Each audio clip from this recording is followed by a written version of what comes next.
Okay, without wasting further time, we're going to dive into the business of tonight. So we have up to 10 topics in this components stroke techniques in business analysis. It's up to 10 topics or thereabout. So let's see how much we can cover tonight, or looking at what we have, that we'll have some work, so we don't need to waste more time. Udo Chukwu. Udo.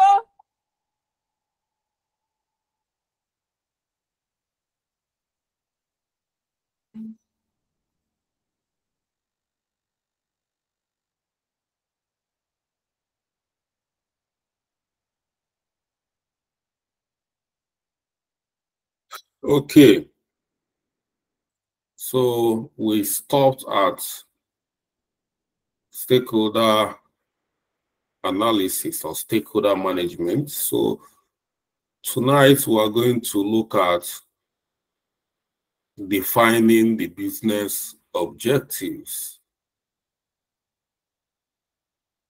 If you start, the first thing is to understand the business environment. You are just stepping into an organization, or you are stepping into a fresh project. You need to understand the environment surrounding the business or the project you are about to execute. Once you understand the business environment, the next thing is to, like what we did here, is they will try to understand business environment using personal analysis. Then once you understand the business environment, it's good, equally good, to understand the stakeholders you are going to work with within that project. So you have to identify your stakeholders and start. Once you've identified your stakeholders, the next thing is to identify their expectation, understand their expectation, and trying to understand the expectation. These are various ways by, you can see here, defining the business objective. You need to understand the objective, and once you understand the business objective, then you need to then understand various other requirements where you have to start applying requirement gathering and others. So let's understand the business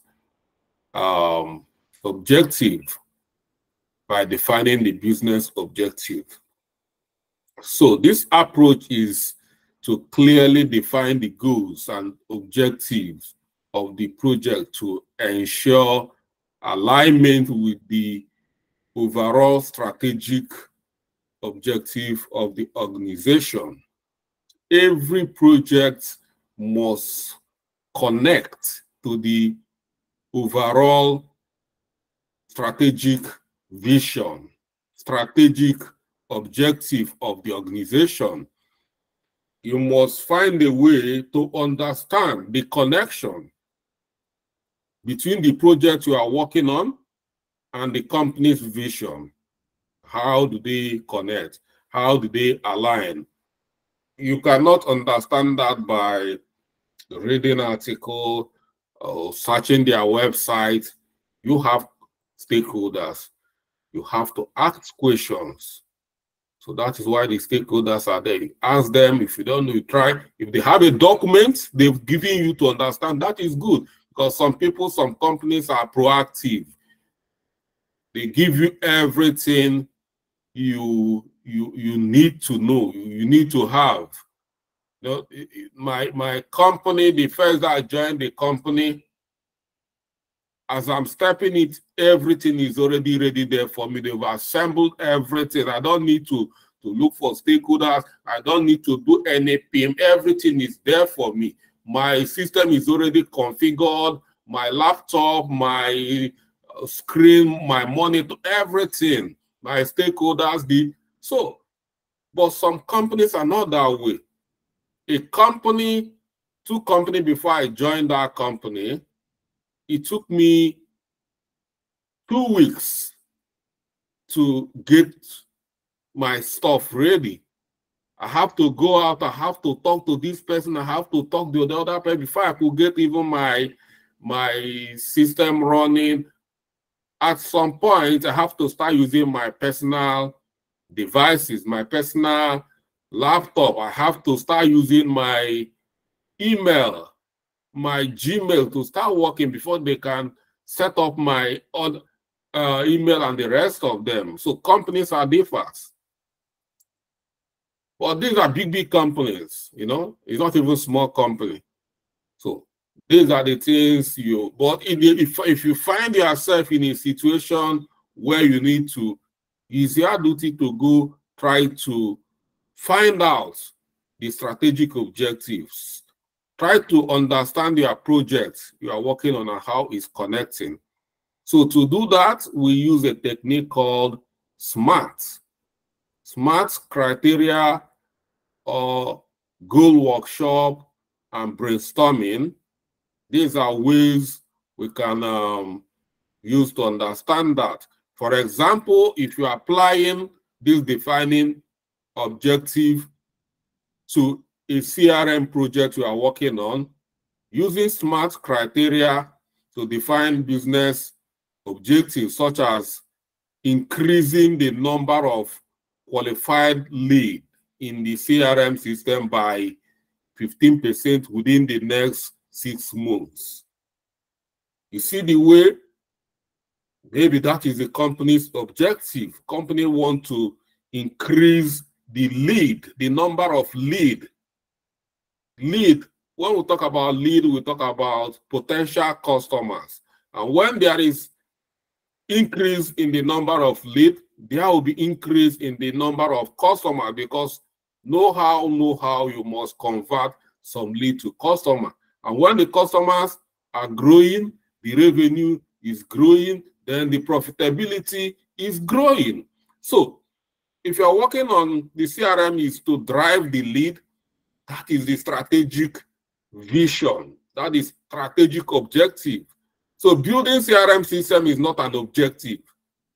I've seen some people say, what is the objective of this project? To build a CRM system. It's not objective. That is not the objective of that project. The objective, the main strategic objective, for instance, in a situation here where you have to implement a CRM system, is to increase the number of leads within that company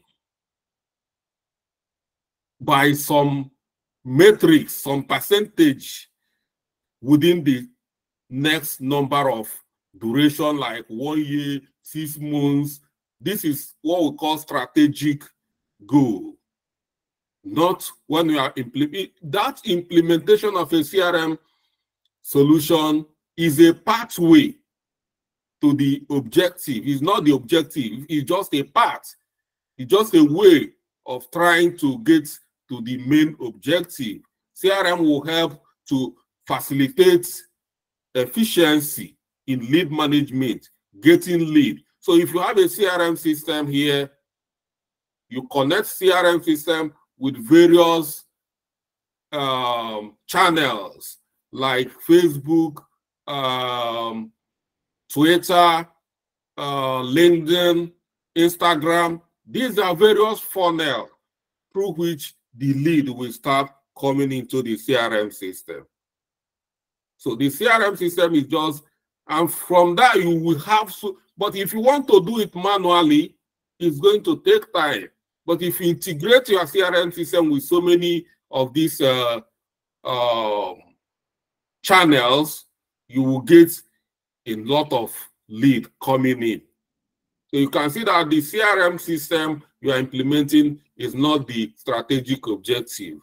It's just a project. It's just a part to achieving the strategic objective. Why I'm saying this or taking my time to explain this, that you see a business analyst. When the business analyst is writing a business case about the project, the business analyst will say the objective of this project is to implement a CRM system. How can it be objective? It's not the objective. The strategy, so you have to understand strategic objective. And that is why it is important to define it. Like say here, clearly define the goals and objective of the project to ensure alignment to the strategic objective. So the main objective is to increase the lead. That is the main purpose of increasing the lead. So CRM system is part of the structures, building block towards increasing that lead. So please put yourself on mute. So how do we use a technique like SMART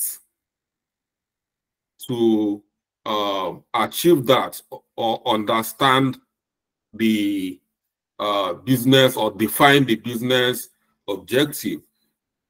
A technique is an acronym where S is specific, then M is measurable, and A is achievable, and R is realistic, and T is time. So now look at this SMART and look at this CRM SMART we've just created here.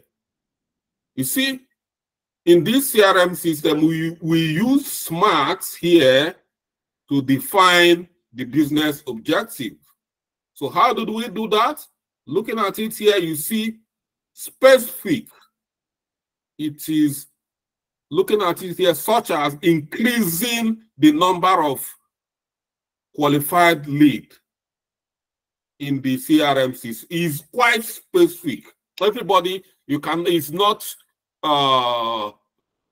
ambiguous. I'm quite specific about what I want. I want to increase the lead. It's specific, it's not ambiguous, it's direct. So specific here means what specifically do you want to do? What specifically do you want to do?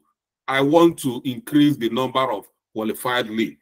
This is how you start your analysis using SMART as a smart business analyst. Then measurable. It must be measurable.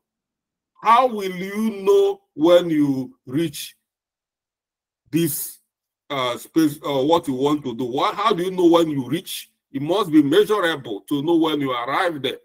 You see here, I have a measure on this. Increasing the CRM, increasing the number of qualified lead in the CRM by 15%. You see, this 15% is measurable. I've added measure to that. It's quite. Then another thing is achievable. Is it possible to achieve this goal? Is it possible? Yes, it is possible. It is possible because by the time I create CRM system, I can connect CRM system to various social media where the target audience lies. So you can see how I can be achieved. Once I create my CRM system and do all the integration, I'll set it in motion to achieve this. Okay, realistic. Can you realistically achieve this? Yes, because once the integration is there, we have a page on all the social media. People will be connecting, talking about our product. We'll be posting about our product. From there, we see what people are saying. More people will be interested.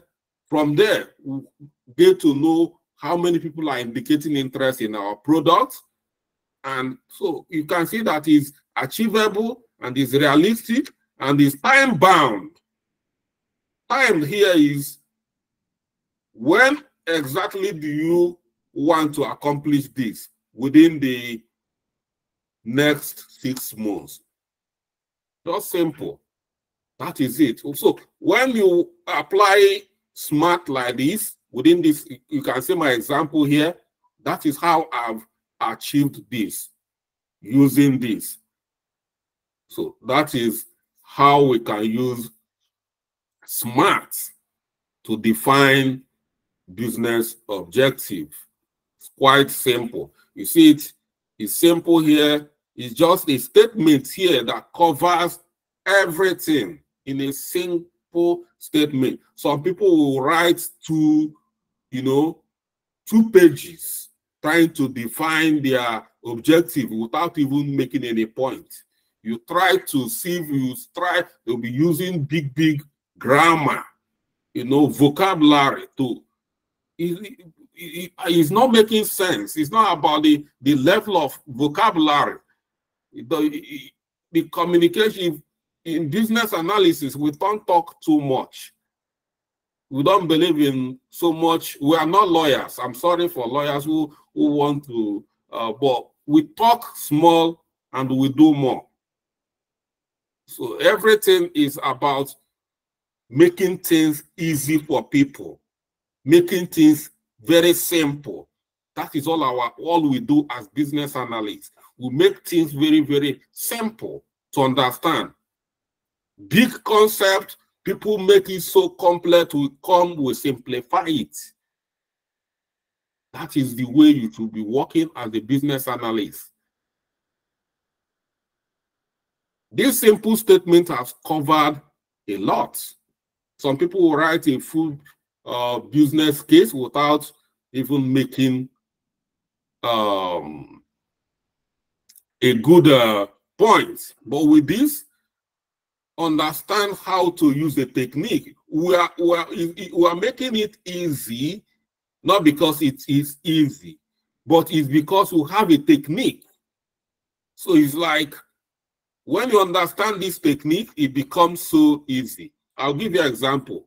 You see all these women that are doing weave hair.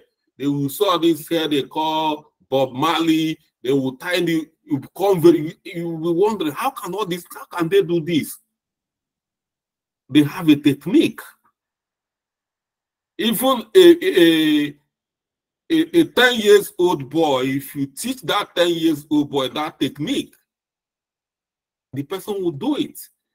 So a lot of things you have to learn the technique. So once you learn the technique, everything will become easy. And it's because I managed to apply this technique to this CRM system, and I've been able to state this in very simple statements because I want it to be specific. So we call it SMART, and it's really smart. Okay, let's keep moving.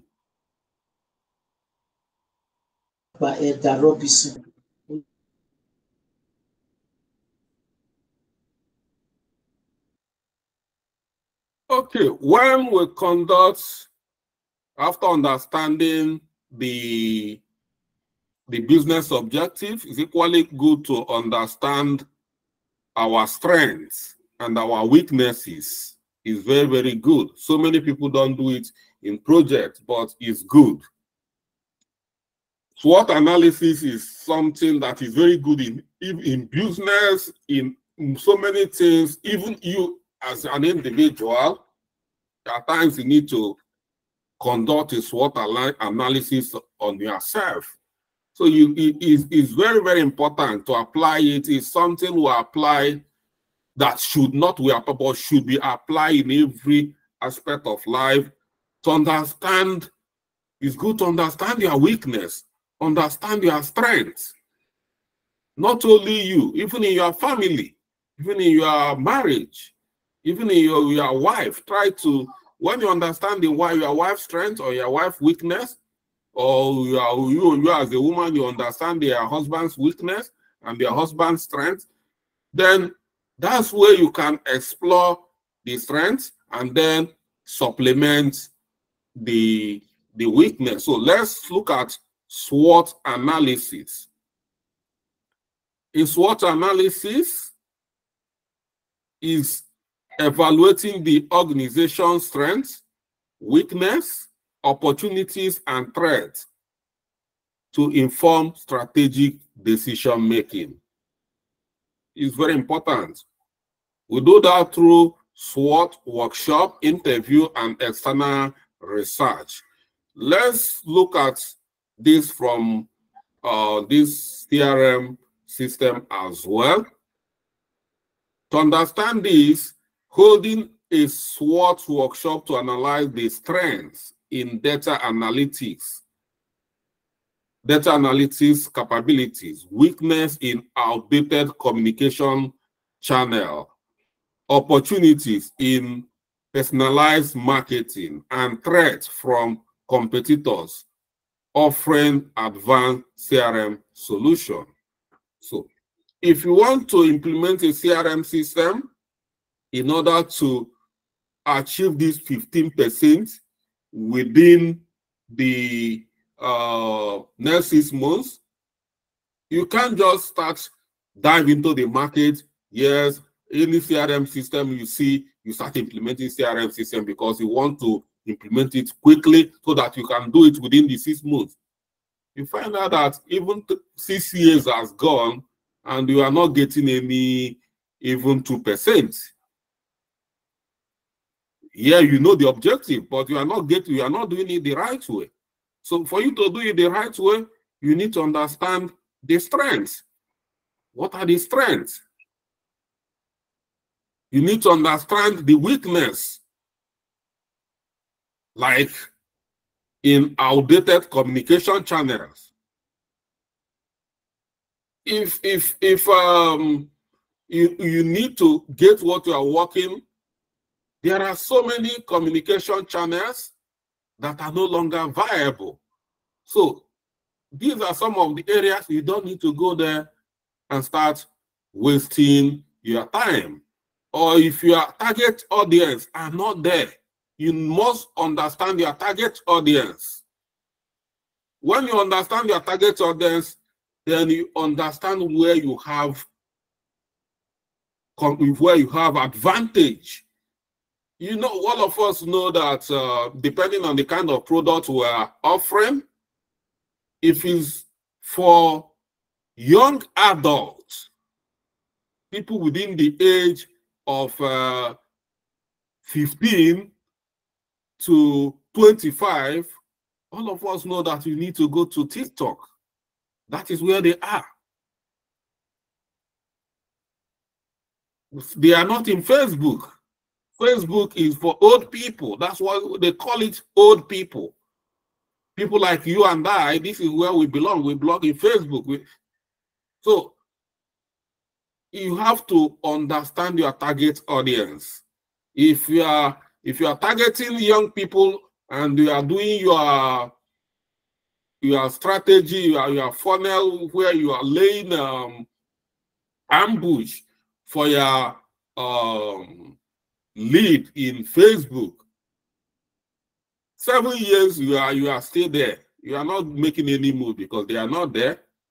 But if you go to if you connect your CRM system to a social media like TikTok, within two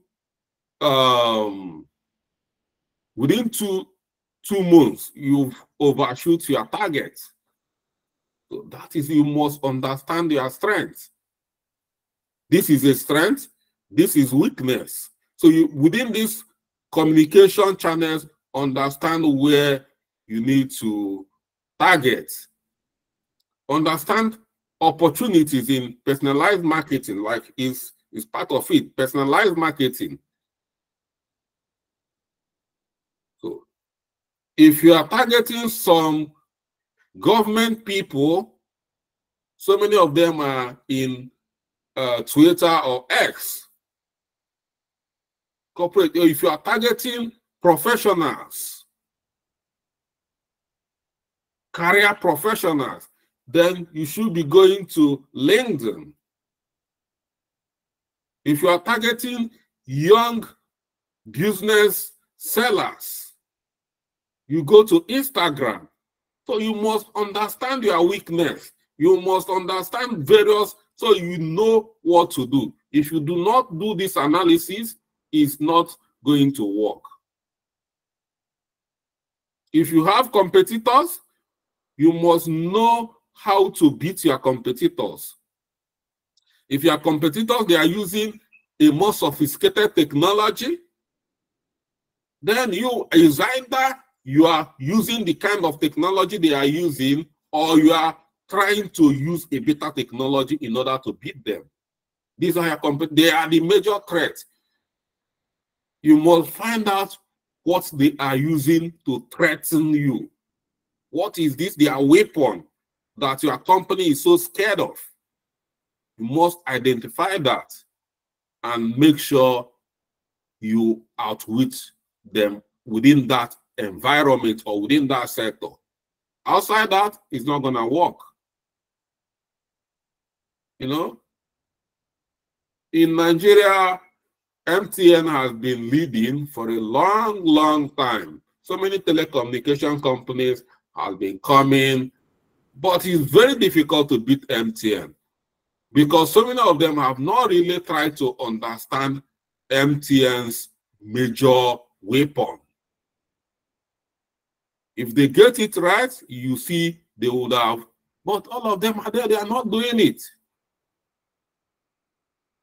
So we must understand some of this. No company is just because they've not seen somebody that matches them. If they see someone that matches them, some of them will bow out. So that is it. So looking at strength here, you can see commitment of stakeholders to quality and needed resources, strong and expert internal and external consultants, learn on flat structured management, implement on modern ERP system. So weakness can be lack of established government policies and procedures, limited space to cover current event and workshop, high marketing expenses and operating costs, weak connection with old customers. The analysis I'm making here is a generic analysis. Opportunity here is high demand for service offered by the company, increase in customer base due to competitive pricing strategy, high potential for economic growth in local markets, decreasing competition from other companies. Threats: the increase in costs of utilities and transport, uncertainties of global markets, the new regulations set up by government, shortage of manpower and other resources. So this is kind of a generic SWOT analysis. This can be adapted and customized for you to apply within any environment. You might not lift it and apply it, but it can be customized. So you're looking at some of the threats here is increase in the cost of utilities and transportation. Is a cost in so many, is a threat in so many businesses. It's really a cost, a threat. So how do you handle some of these threats? For instance, if I'm using this mature program where people need to upscale, matured people need to upscale, what are the threats? Looking at this increase in cost of utilities and transportation, so many of you might not really. I remember before all these boot camps started coming, when someone want to do a mature program, those days when I was in Lagos, my boss, then I was even doing my youth service, my boss tried to do from Lagos, tried to do his master's in University of Nigeria, Enugu campus. He tried for 4 years to do that master's and he couldn't do it. Because he was based in Lagos, he wanted the quality, wanted to do it in UNN. But it wasn't possible because of logistics. He can't leave his job and go to Enugu for that. And at the end of the day, this is a dream he couldn't achieve because of logistics. So if you are looking to do such thing like those days, mature program, you have to apply SWOT. When you apply SWOT, it's not still going to be easy even to do it in Lagos, because by the time you are closing work and then trying to go to Unilag or LASU or Yabatech for this, you are a human being. You start work 9 o'clock, you finish work 5 o'clock, you start driving from then to Unilag, where it's not going to work because you are a human being. And this is how so many people couldn't achieve their dream. But now, looking at a situation like this, we can easily achieve this by creating an online environment where people, when they come back from work, they can join their class and they will be happy, relaxing, having a nice class with your colleague, interacting with a cup of tea, cup of coffee, a glass of beer. And you see that life is sweet when things are done properly.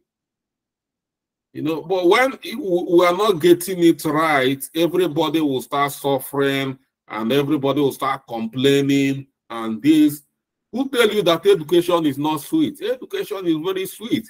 You can see so many of you, you know, are missing me when we don't have class. We want to, because it's enjoyable. People are coming. You have your colleagues. You crack joke. You listen. You ask questions, and things will start flowing. But when you have to close from work, you don't know what is going on at home. You have a house help. You don't know what is going on. Your husband is on the road. You yourself is on the road. Everybody is. You want to go to Yabatech for your matured program. As you are finishing from Yabatech, hold up. You don't know as you are coming back. You know, by the time you are even getting, the value will evaporate.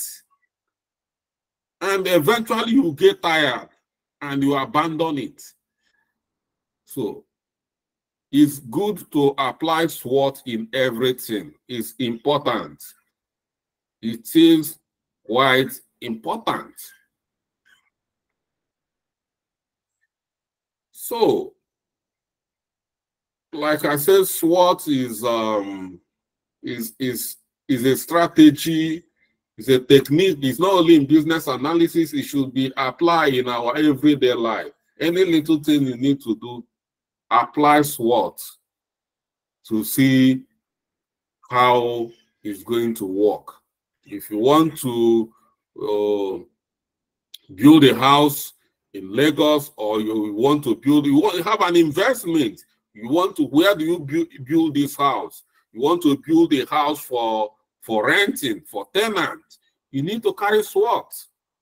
Some of us, any little money we get, we start running down to the village so that people will know that you have arrived. Have you applied SWOT? Going down to the village to build a house while you are living in Lagos and you do not have a house in Lagos. What is the meaning of that? So many of you will live in the city. If you are lucky enough living in the city, coming back home will be at old age. So all the mansion you build while you are in the city, you might not even enjoy it because you are old. If you are lucky, so many people, they will bring their dead body home after all the hustling, and you didn't give yourself any good treatment while you are living in the city because you are sending everything home. You know, these are kind of SWOT you need to apply in other areas of life, not only in business analysis. Look at all the strengths, look at all the weakness, look, everything requires SWOT analysis. So we should know what SWOT is all about and how to apply it in business analysis. And let's keep moving. So we will quickly look at requirement gathering. Requirement gathering before we close for tonight. So what is requirement gathering? It's eliciting, documenting, and analyzing the requirements of the project, including both the functional and the non-functional requirements. Now you've done a lot of things, you've understand the objective, you've seen the strength, done the SWOT. Now, and everything is now pointing at a CRM system. It doesn't end there. You can't just dive into the market because you've seen the strength, you've seen this, and you've seen it, or you've done the smart. No. You still have to meet the stakeholders and then gather requirements. You need to talk to them, various stakeholders, to understand the need. How is this particular system going to solve this problem? Or how is it going to achieve this strategic goal we are pursuing? When you are looking for a solution, it's not only to solve a problem, it can be to achieve a vision or achieve a strategic goal. Not only when there is serious problem. It's not only a serious problem that you start implementing solution. If you have a strategic goal, you can look for a solution to help you achieve that strategic goal. So, and this is where the requirement gathering. You need to collect data and analyze the data from various sources. Understand what people are saying. What do they need? Different perspective. What is even going on at the moment? Why can't we use what we have to achieve this strategic goal? Why do we need to even go extra mile to implement another solution? Okay, what is our system? What is our current system that is not working, that is not helping us to achieve this our strategic goal? You need to understand the current system that have a fault, because you are looking at another way of achieving it, because the current system seems to not being enough to achieve that goal. That's why you are looking for a new system. So first, understand the current system, and then look at all the defects in the current system, and then visualize the future process or the future system, how it's going to be, how the future is going to be after solving this problem. and then look for a solution that will align perfectly with the future system. The way the picture looks, that is what we are going to look at. And you need to then start looking for the solution. Look at the match. There are so many solutions. Look at the best solution to match the future picture. We call it future process. And the other one, we call it current process. We call it, you can be, the nickname is assist. Assist and to be. And the gap between them is what we call gap. And that's why I do gap analysis. So let's look at techniques we can use for this. We have interview, we have a survey, we have workshop, we have use cases, we have prototyping. Example within a CRM system, conducting interview with sales team and customer support to gather requirements for features such as lead tracking, automated communication, and integration with other systems. So you see, when I was talking about how to achieve the goal, because we need to talk about during the SMART, we look at, is it achievable? And how do we achieve it? So I've stated how it can be achieved when all this system is being integrated with third-party application like social media applications. So the first thing we're going to look at here is how do we use interview for a requirement gathering? Interview is one-on-one. You engage a stakeholder one-on-one or group of stakeholders. Okay, conducting an interview, number one is to start by clearly defining the purpose of this interview. Identify the target respondent for the interview. So you must identify those. You can't just start interviewing everybody you see in your organization, because so many of them might not know what you are talking about. They are not in they don't have business with CRM system or any connection with CRM. So if you're asking them questions, they might not know what you are talking about. Some of them are just maybe facility officers, or they don't know what you're talking about. So you must identify those that are your stakeholders. Identify the target audience. Prepare a list of questions prior the interview. You must have a question. During the interview, you cannot just be cracking brain to think out questions. No, you must have a refined question that will help you generate the answer, because some of these stakeholders are very busy. If they squeeze out their time for you, they might not have time for, maybe you didn't gather. It might take time for you to get them again, to sit them down to capture requirements. So once you have them, try to maximize the use of that opportunity. Decide the type of interview you will use. Decide the data capturing method. There's so many ways we can capture data: through form, questionnaire, note-taking. During the interview, we decide. This time around, things have started changing. During the interview, more especially these days, everything is digital technology. So like we have an interview these days is using, because so many IT workers are working from home.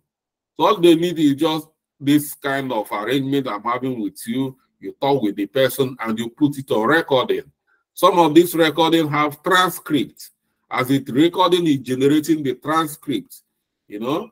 So in a situation, you must know the kind of system you are using to know if they can give you this kind of functionality, because so many of the video conferencing applications, some of them, all of them are working towards getting all this. But you must make sure that you can get a transcript or they can be recorded. If they don't have those such functionalities, then you get a note and a paper and be taking notes. while such is happening. Another thing is that everything does not work like this. Everything is not automated. A lot of companies are still using analog process, but especially if you are working in on site. If you go to work, you are not working remotely. If you are working on site, it's not going to work. Most cases, you are in the same office with your stakeholder or the same complex, and we are having a meeting with the person using no. In such cases, it might be face-to-face analog interview where you'll be taking notes. So you must know how to take notes. That is what the point I'm trying to make. Because so many of you here, even as we are talking, some don't even do anything. They are just sending me upload video. That is laziness. As a business analyst, you are a smart guy. You should know how to take notes. You know, so many of us do not even know how to write again, and it's quite bad. So contact the respondent before the interview. Before the interview, you must send a link.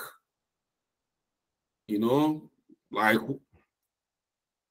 if it's possible, 1 week ahead of the interview, send a link and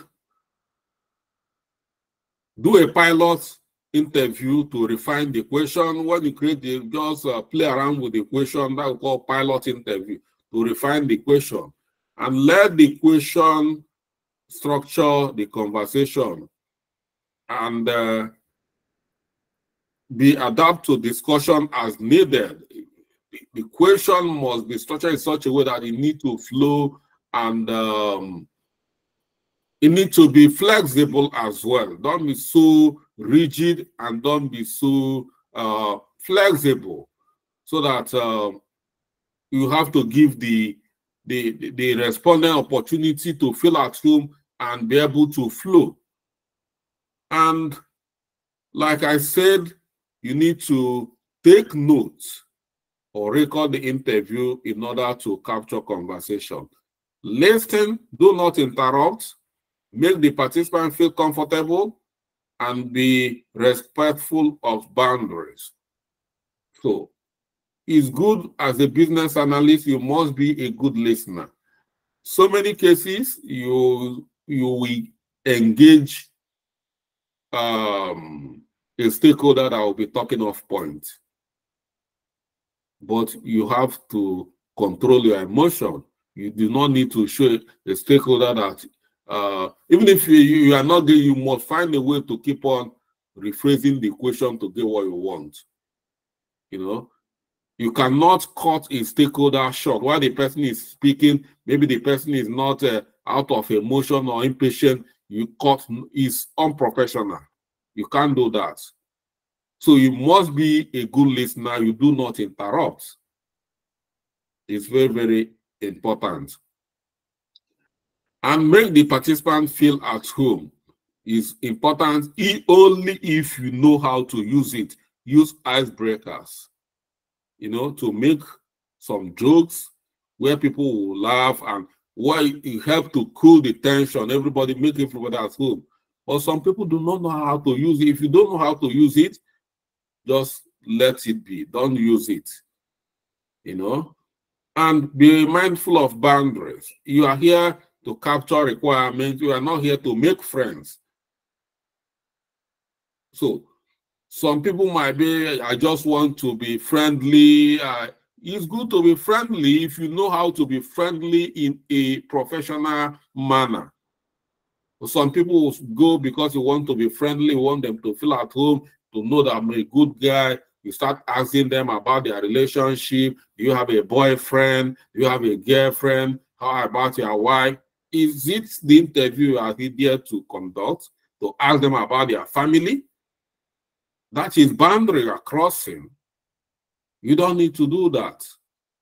So if you don't know how to be friendly, then be professional. So that, because while you're trying to ask somebody about your boyfriend, and maybe last night the guy just broke up with a boyfriend. And what will you expect?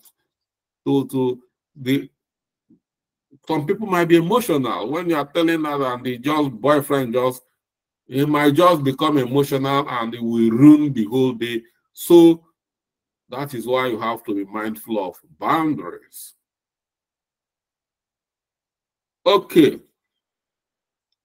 Before completing the interview, it's quite important to ask the respondents to make their own contribution. So ask them if they have input or they have a comment which you didn't capture in the interview. In some cases, this is where you get the real thing. You might find that all the things you are asking them, you are not leading to the information they want to give you. You know, it has happened to me. When I gave the rating is, when I said, do you have any comment? That's when the person took me back to the genesis of the problem, how the problem started. And I was very happy I did that. I captured everything, you know, because you cannot solve a problem without understanding the problem. Your question might be scratching, not leading to the main thing. So that's why you have to ask, let them feel free to say, make their own input originally. Take time to document important ideas and findings soon after the interview. It's very, very important. More especially, even if you record it, whichever, document it immediately. Don't wait maybe tomorrow or when I come back on Monday. Maybe you did it on Friday. If it's possible, do your documentation immediately. After documentation, you can maybe take time to do your analysis if you have time. But these are things you need to do. These are 14 items on how you can conduct an interview and get it right.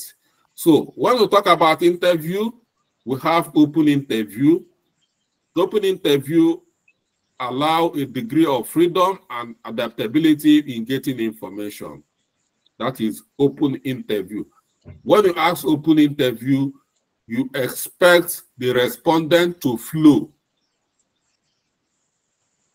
We are not it's not closed. Example of open interview is, how did this problem started? Please put yourself on mute. How did this problem started? When you ask a question, how did this problem started, you have given the person a room to start flowing and start thinking like bed for you. Tell you everything you want to know. But when you are using a structured interview where you say yes or no, you want to say, did this problem affect you? Yes or no? Yes. No. Are you comfortable the way you've been using this the system, the current system? Yes or no? So you are not really getting it. You say yes, it's affecting him, but you don't know how it's affecting the person. So it depends on the kind of, are you happy with the current? Yes or no? You might say yes. So these are various ways. The kind of question, the kind of problem you are trying to solve will determine the approach, whether you are going to use an open interview or a structured interview. A structured interview is mainly closed questions, you know. So these are ways you can use for your interview. So more focused questions can be asked and data collected. If you are using more structured, is when you want to collect maybe data from large amount of people, it's very difficult for you to start asking questions. In so many cases, we just develop a questionnaire and send it to a large amount of people. Like we have 1,000 people to get information from them, they are feeling.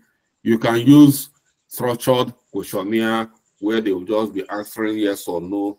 The main point here is for you to understand the general view, what people are saying, the way how many people are happy, how many people are not happy. These are where you need. But when there is kind of a key problem, you need to get down to the problem. You need an open interview to help you explore the environment from your respondent.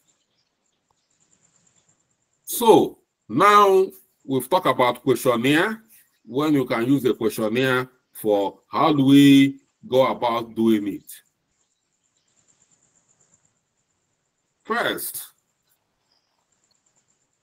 start by clearly defining the goal for the questionnaire, and specific information need to be collected. Identify the target respondent for the questionnaire, determine the relevant sampling method, and decide the best way to conduct the questionnaire. Choose the question type and the measurement scale. Mostly the questionnaire, we are using questionnaire, you will use measurement scale. Maybe if you want to measure the level of happiness, while maybe if it's, for instance, if you are talking about CRM or marketing department, you want to understand from people their views or their how happy they feel. You can use a scale of 1 to 5. You can say from a scale of 1 to 5, measure or rank the effectiveness of sales representative. How have they been effective? Do they talk to how they, maybe you are talking to the customers at this time, how the sales representatives are managing the customers. You can use this kind of scaling. Because this situation, you are talking to a large pool of customers. So this is just to understand the measurement. Draft the questionnaire and sequence the question. So when you are drafting a questionnaire, it should be sequential. That the first question should be leading to the second question, and second question leading to the third. So it should be flowing like waterfall. That's what I mean by the sequential. Conduct a pilot test, then finalize the question. Send out the questionnaire to the respondent, collect the sample and analyze the results. So many cases where how we do it, you send it via email, or we post it in a group where everybody can log in, and I've been using that, and so many of you have been responding to that as well. So you can post it where people will just follow the link, or you can send it by email. If you just want it to be sent to a group of people to have access to that, you then send it by email. Then that is about questionnaire. Then we'll have focus group. What are focus group? Focus group are a group of people within kind of a department or unit. As we are talking about a CRM system, what are kind of focus group within the environment? Focus group here can be marketing unit, sales unit, customer support unit. If you are building, you need to, and equally maybe some part of finance unit, maybe part of the CRM. So in this case, you need to, the way some of them might be using the CRM system differs, and the kind of challenges they are having. So it's better to have group your this thing, your workshop group by group. So each group is now what we call focus group. So to do that, define objective of the group. Each group must have objective, what they want to achieve. Decide who should moderate the group to facilitate the discussion. Consider hiring an outsider facilitator if needed. Select the participant based on their relevance. Like I said, relevant. You cannot just go and give somebody from finance when we are talking about lead generation. They might not have anything to contribute. So select the participant based on their relevant and potential contribution to achieving the objective. Prepare the outline of the focus group and list the question. Invite the participant by email at least 2 weeks prior to the meeting. Follow-up call if required to confirm attendance 2 days prior to the meeting. Conduct the focus group. Start by stating the objective. Ask questions in an interactive way, where participants are free to talk with other group members. Allow everybody to respond to every question asked. Record participants' idea and observe conversation pattern. Before completing, ask the participant for additional input or comment. So it's a way you can see that is a bit related to the interview, but there's some specifics here because we are using focus group, you know. So it's just having a workshop with a focus group. For instance, now I can say my focus group here, you have project. If I want to capture the way you people feel about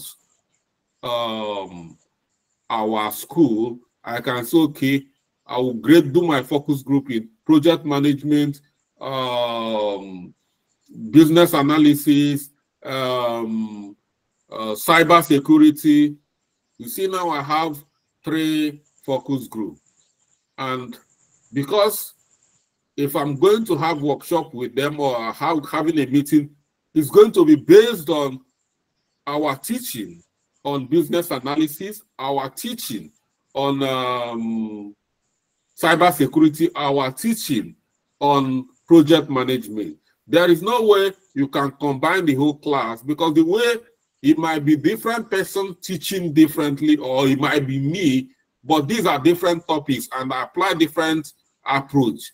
So people might start reacting differently because maybe the way I handle business analysis, they get to understand it better the way I handle cyber security, so you must have different groups because you related with them in different topics and in different environments.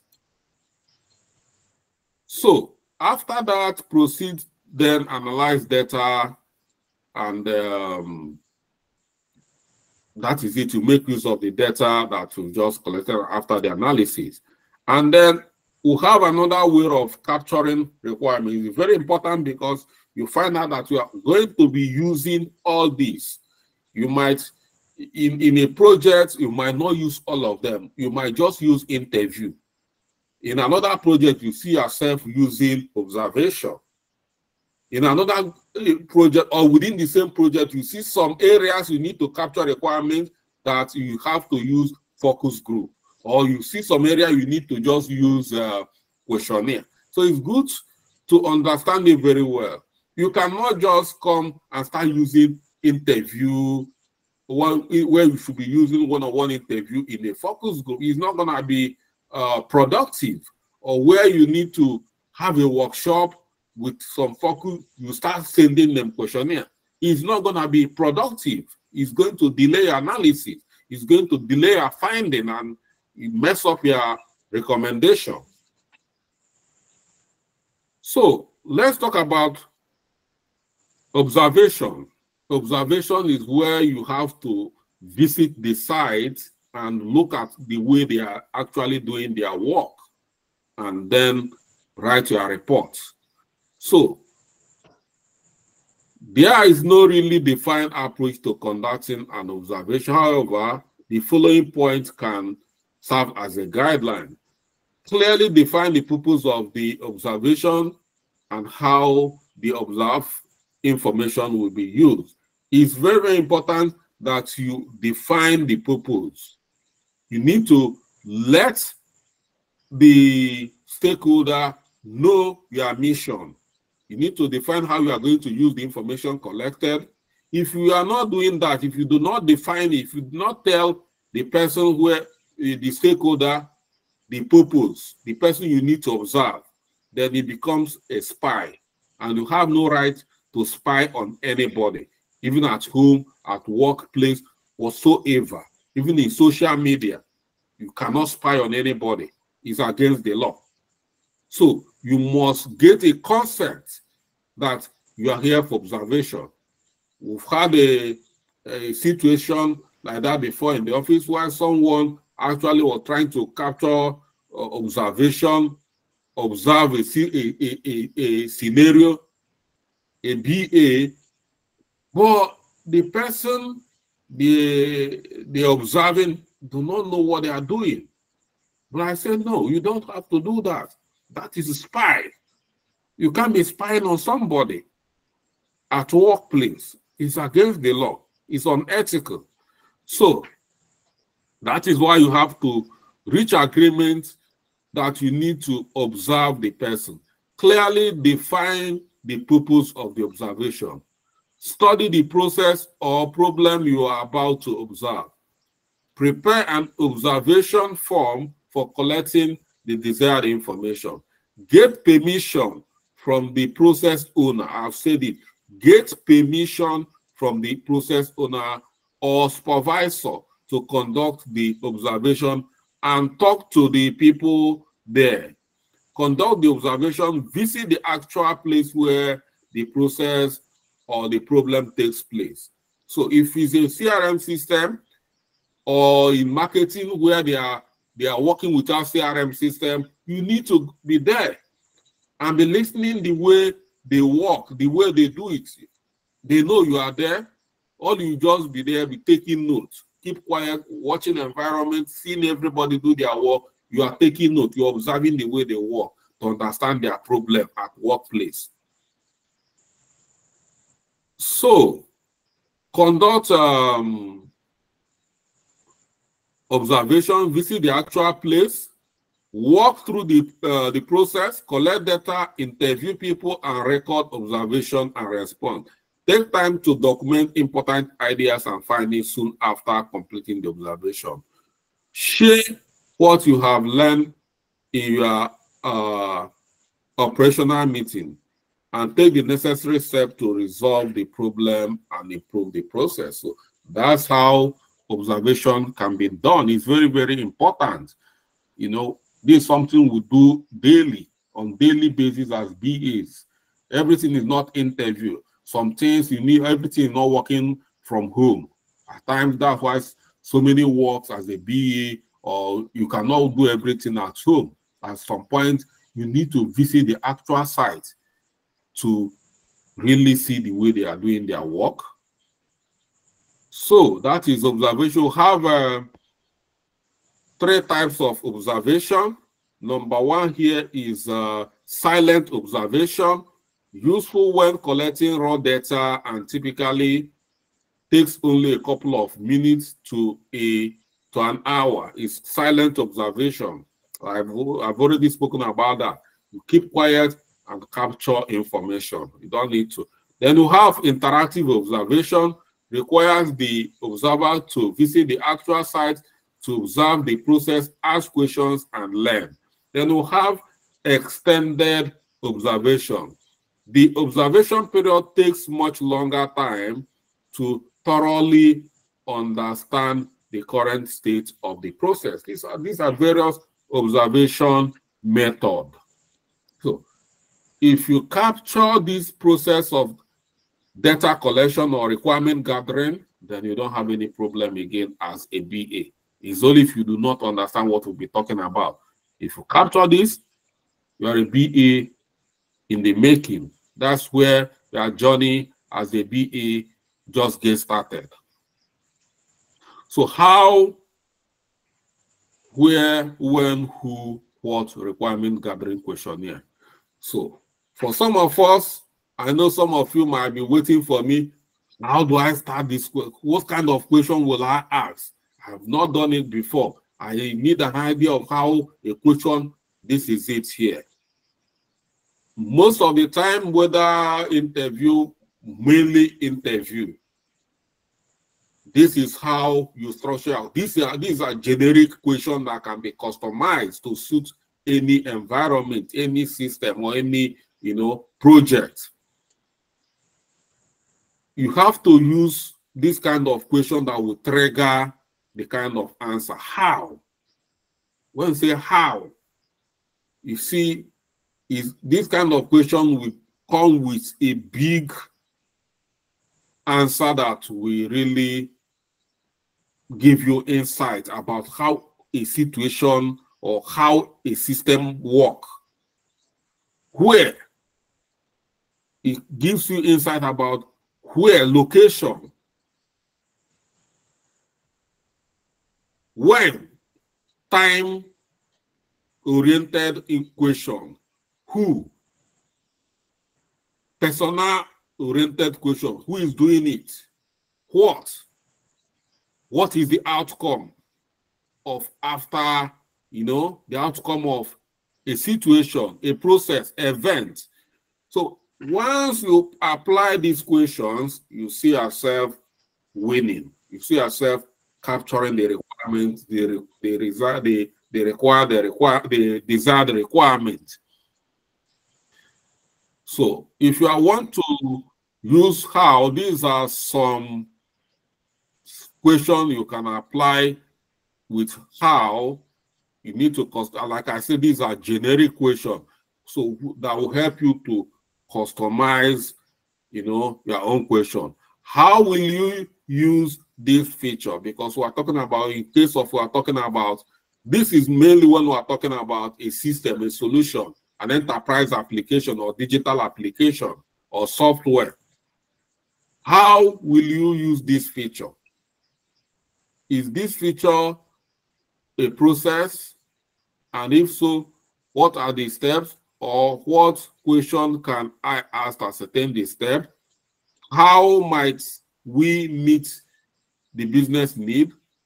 How might we think about the feature a bit differently?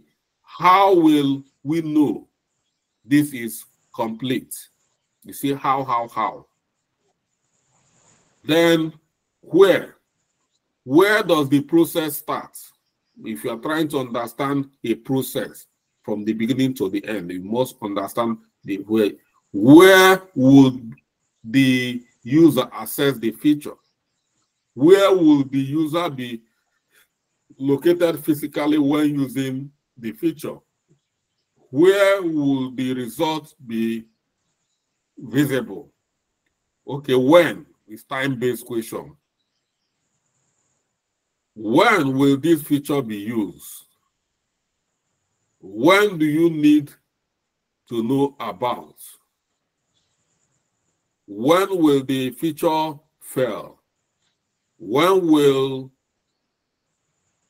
it be ready to start?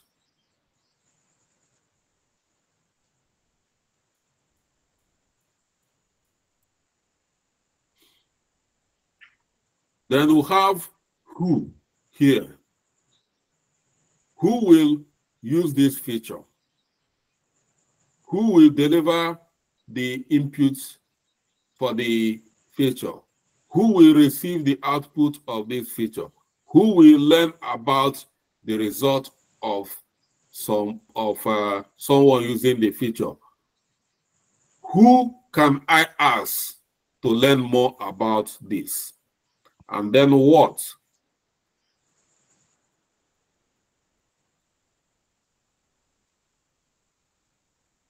What do I know about this feature? What assumptions am I making about the feature that I need to confirm? What does the feature need to do? What is the end result of doing this? What are the pieces of the feature? What needs to happen next? What must have happened before? What needs to be tracked? These are various questions. All these questions, I created it as a lead to help you if you are just starting. So with this, you can picture the kind of question you need. For instance, if I ask you people now to go and implement a CRM system or ERP system for Go Kabu, you already know how you are going to rephrase, to capture question, to interview stakeholders in this process. I've given you idea on how to, go about doing it. So, because of time, we are going to stop here. No, now we've seen what we need to do to capture the requirement. It does not end there. When you capture requirements, you need to document your requirements, and you need to model your requirements. You need to analyze your requirements. But for tonight, we are stopping at requirement gathering, just gathering. So the next thing we have to do is to look at how to do the documentation. And after the documentation, how to do the modeling. And after the modeling, how to do the analysis. These are things. So by the time you capture this, then you can see gradually a BA is gradually coming out in you. So, like I said, we are stopping here because of time, not because of strength, because I can talk for the next 3 hours, but some of you will start sleeping. So let's stop it here, because we'll see tomorrow is another day. So we are stopping here so we can meet another day. So you've got questions waiting for me. I'll have like 30 minutes to respond to any question you've got for me. So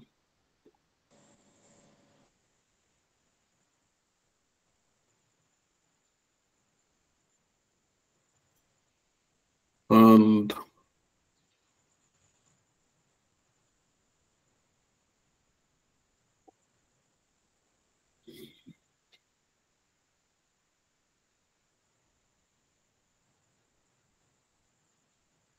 so let's get started with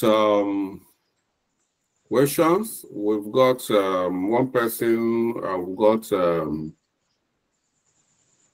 to share it. Good evening, sir. Thank you very much for today's class. I'm sorry, I don't know if I missed something because of the network glitch. You talked about all the observation, the silent, interactive, and the extended observation. Do you have to apply these 3 observations together in a project, or it depends on the project you're working with to apply each of those?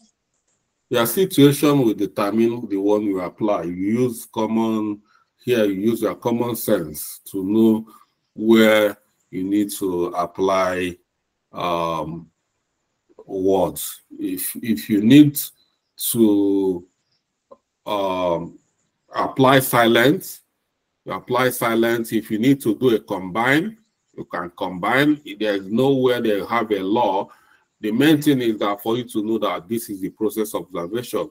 If you need to combine all of them for you to get in, you must get what you are looking for. You can apply them. But whichever way, these are 3 processes of silent is I can come to the office, I introduce myself to you. This is my purpose. I want to understand their process of working as a sales representative, how you answer call, how you talk to customers, how you input data to the system. If you have a system, if you don't have a system, how do you record your information? And I will relax. For the next maybe 1 hour, I watch you do your job and I'll be taking my notes. This is silent observation. Then if you want interactive observation, I can tell you, talk me through how you use this system. This is your old system. If you are using a legacy system, maybe you are looking at migrating from one system to another system, and the current system is giving a problem. You can tell you, talk me through, tell me how you use it. I'll be telling me in this place, I have to scan this document. I'll use my scanner. I'll scan it. I'll upload to the email. From the email, you'll be telling me how you do it. You'll be doing it and be talking me through. That is interactive observation. You see the silent, you watch. The interactive, you ask questions. You know, this observing, you are doing and observing. That is observation method, not interview. During interview, you don't need, the person don't need to walk you through a system, type in, tell you that is not interview. That is an observation. So, and when somebody is working and they are watching and taking note, that is a silent observation. Extended is when you have to perform this over a period of time to really get down to the root of the issue. So that is it. That's what I said. I don't know if I've sorted your question. Yes, you have. Thank you very much, sir. All right. So the floor is still open.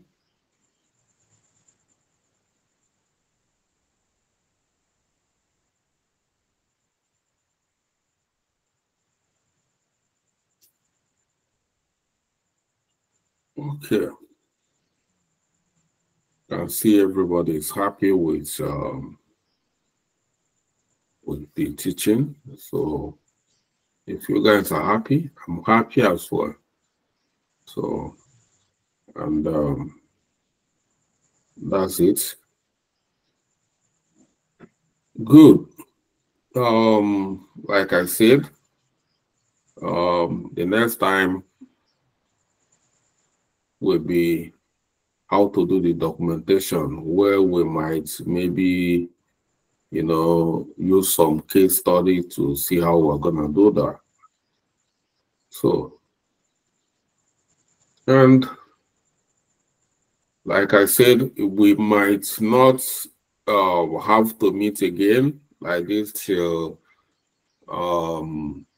next Wednesday, but between now and the next Wednesday, activities need to be going on. I'm happy most of the teams, most of the groups are finalizing their uniform projects. So a lot of boys, some people are still have hitches, which they are working on tidying up. So we'll start getting to the system with the list. So, and that's it. So that's what we'll be doing. That is from now till the next time we meet, we'll try to start our onboarding because of time, you know, because we don't have time. I'm very, very serious of maintaining timeline. So even if I need to work against my timeline, there must be a good reason for working against my timeline. So that is it. Some people do not know if it's another topic or another course or program we're having that's not project management. We might start be playing around with our timeline, but I'm not going to play around where I'm teaching you project management. Where you need to know about project management is to deliver your project on time. The first thing is to deliver on time, and then on budget, and then on quality. These are the three things. Time. So we do not, I'm not going to come here to teach you how to be, not to be a good timekeeper. Timekeeper, a project manager should be a good timekeeper. It's very, very important. If you have a reason to miss a time or miss a date, you must have a good reason to do that. So, yeah, and I'll continue to say thank you to our team lead for the work they are doing. So, and every other person who have managed to keep faith and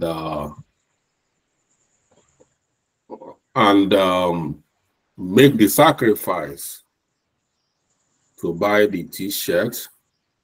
Well done. I know it's difficult.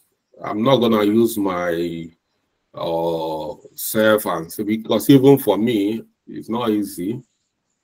If they said big man big trouble and small man small trouble, it might be not be so, but I believe, like I said, I believe it's affordable. We can do that.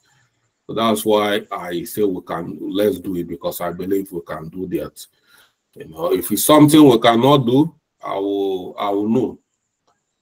You know, so but it's just that some of us never want to be committed in anything. All I want here is commitment. And if you are committed in doing something, there's always a good reward, you know. Like I always say, some of us here, this lady,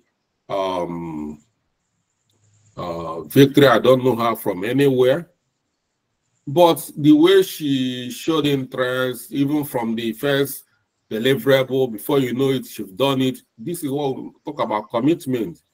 Some people will say eye service. She's trying to do notice me. It doesn't matter what people are saying, but it's you doing the right thing. She got it done. Before you know it, you do that. This is passion. You see this burning passion for excellence in something. If you don't have this burning passion in something you are doing, then don't do it. Don't do because others are doing. Do it because you want it. Do it because you have passion for it.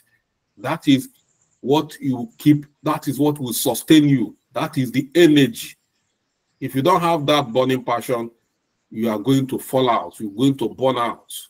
And so many of us where we started with around 2,000 people, a lot of people have fallen out because they don't even know. They just because we said, they said it's time to join for project management class, so let's go and do it. They don't even know what they are coming here to do, you know. And when such a little wave comes, so many of them will just fall off. Well, those that will sustain the wave are those that have the passion, and these are the people, you know. We've not even, this is like a 3 to 4 months project we've started, and this person have secured 2 job offer with the little knowledge. This is just a little knowledge. We say, let's test the water. What after becoming a full-fledged project manager or a full-fledged business analyst? Some people will start in next 1 year or 2 years. Some people will start buying houses, and some people will say, that guy, I know that guy, we did that project together. That's what they'll be saying. Some people will make an exploit, and some people will be trying to identify with the people that are making exploit. That is my guy. All of us did this.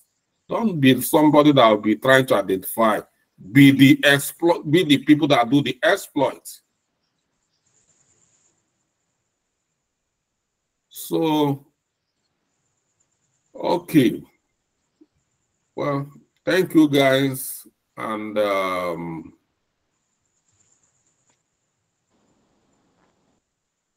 we'll call it a night. Thank you, sir, and have a good night.